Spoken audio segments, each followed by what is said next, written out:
Donnie. Yes, sir. The Pittsburgh Steelers still do not have a safety. We've talked about Tyrann Mathieu for a week now. CBS Sports, I believe, yesterday, 2 days ago, said the Steelers kicked the tires on Tyrann Mathieu. I don't know why you're kicking the tires to a Lamborghini. That makes no sense to me.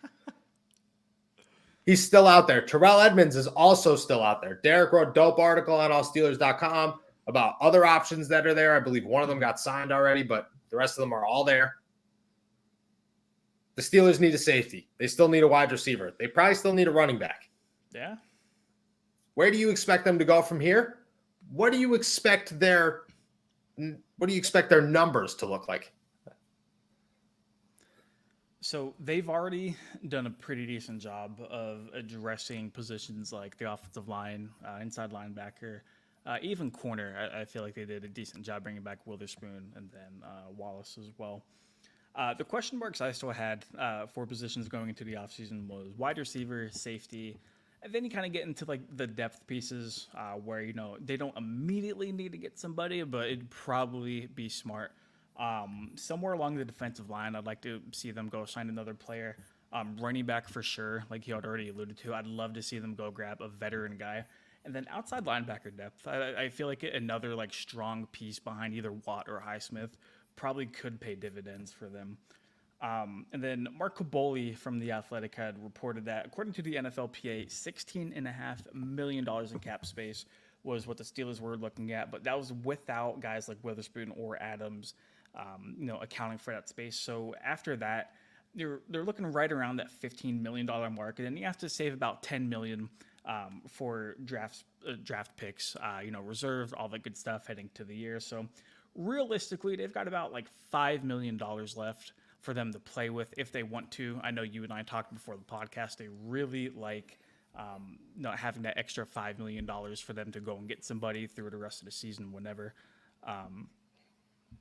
It's tough. I would like, honestly, man, Terrell Edmonds, if he were to come back on a cheap deal, I wouldn't mind that.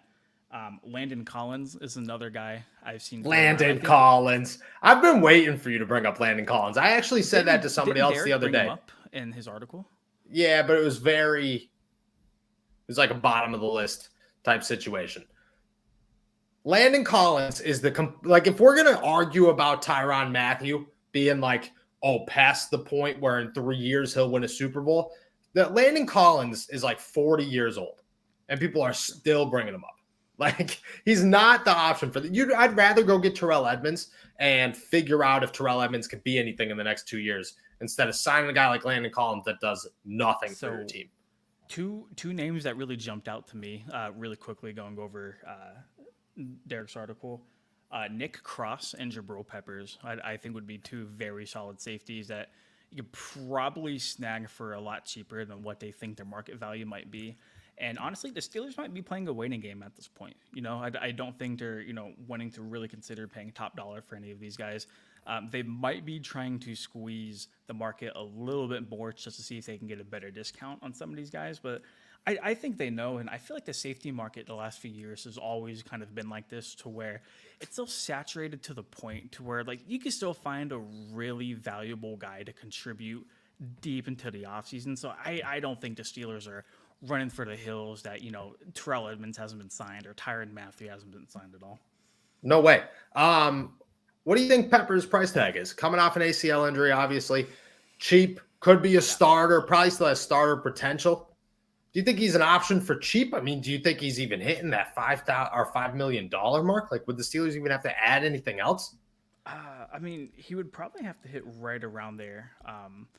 Coming off the ACL injury is definitely not phenomenal, especially for a guy who's going to be turning 27 whenever the season hits. Yeah. I'm just not sure. The last deal he signed, according to Spot Track, was a 4-year, $10 million deal. I don't think he gets another 4-year deal. He's probably looking in the range of like 2 or 3, or maybe even a 1, depending on. I think a 1-year deal. 1 year, $2 million. Income, send him to strong safety. If you can get him for $2 million, yeah, sign me up every day. Why not? You could use an early or at least like a first 3-round draft pick on a safety that you expect to be an absolute stud. Extend Minka. You already have Trey Norwood. And I mean, people aren't too fond on Trey Norwood. I think he's got a ton of potential. Norwood, though. No, the Steelers love Trey Norwood. I think he is the next Cam Sutton, super valuable piece to any defense. You have him. Jabrill Peppers either works out or he doesn't work out. New guy, as in the rookie, Minkah Fitzpatrick. I mean, that's good for now, and that's good for the next 3 to 5 years. So I think that's the best case of action. I've turned the corner on Jabrill Peppers. I wasn't too fond of him in the beginning. I feel real good about it now. Let me ask this, though. Is there some sense of angst or worry about re-signing Terrell Edmonds? Because a lot of times when you get the guy that you're like, okay, that's the fallback plan, but also possibly the number one plan at the same time, and then you re-sign him, and then he stinks, and you're stuck with him. Do you get that worry with Terrell? No. That's going to sound really weird coming from me, because I am apparently Terrell Edmonds hater number one across this fan base. Yeah, so Donnie sent me the screenshots, by the way. I forgot to post them on Twitter. So we're going to drop them in here. At some point, we will show you Terrell Edmonds harassment. I'll talk for a minute if you want to bring them up.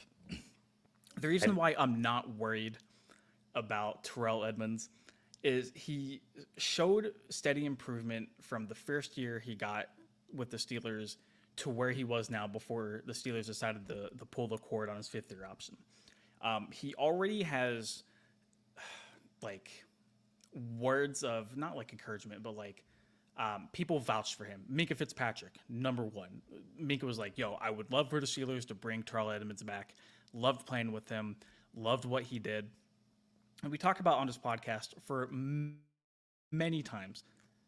Should Terrell Edmonds play near the line of scrimmage and not have to do what Minkah did and drop into coverage a few times a week? He's a great guy. He's very, very good at bringing down, run carries. He's basically a linebacker is what he is. He's what people thought Shaq Thompson was going to be whenever Shaq Thompson originally entered the league.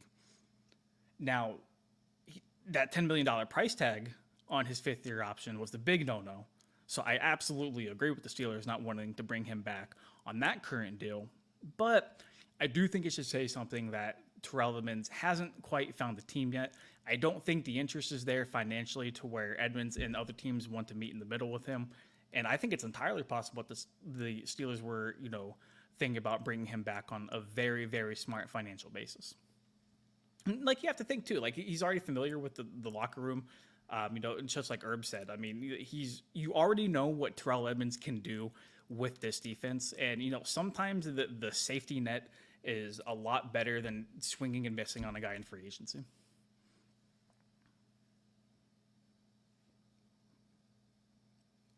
Sorry, I'm muted. My bad. I was trying to show you guys Donnie's smack talk of Terrell Edmonds. So I do believe that Terrell Edmonds is a safety option. And I agree with you there that if you could get him for the right price, he is a guy that, hey, that he can make some plays. He might have potential. I mean, the Pittsburgh Steelers had a guy in Bud Dupree that until that last season, they didn't realize they had a guy. If he didn't get hurt, I think it's a whole other story. And I think Terrell Edmonds is an even better option than that because he is as reliable about playing as anybody on the team. He hasn't missed a game in 4 years. I think that being said, what is the numbers, though? Like, if you're Terrell Edmonds, you want a 4-year deal. If you're the Pittsburgh Steelers, you want Terrell Edmonds to come back on a 1 to 2 year deal. Yeah. Where do you find cheap? For very cheap. And we have to remember, like, the Steelers team is the same team that didn't pay Mike Hilton, who I think is very much more deserving of getting a nice payday as opposed to a guy like Terrell Edmonds. Wait, that was it. Oh, God. All right, cool. Number 2. Sorry about that, guys. If Terrell Edmonds had any sort of ball skills, he's high-stepping his way for 6. Don't know what that was about, but I'm guessing he missed the pass. Terrell Edmonds couldn't track a ball on GPS, man. That should be your next Instagram post. And last but not least, Terrell Edmonds is always a half second late on the balls. Always. Those aren't as terrible as I expected them to be. I will. Bro, that's tip of the iceberg stuff, bro. Like, whenever I saw that Terrell Edmonds blocked me, I searched my Twitter name for, like, Terrell Edmonds, and it was bad. I never tweeted at him. I never said anything, like, bad or, like, personal about him. Just about his, like, play on the football field, and there's a lot more bad than good. It's all right because honestly, we've all talked a little smack on players. I do. I hold it for here. I hold all my smack talk on players to here because I know they're not watching. Doesn't pay me not to bite my tongue or to call it how I see it. Hey, I want you to call it how you see it. We all want you to call it as you see it because that's why you're here.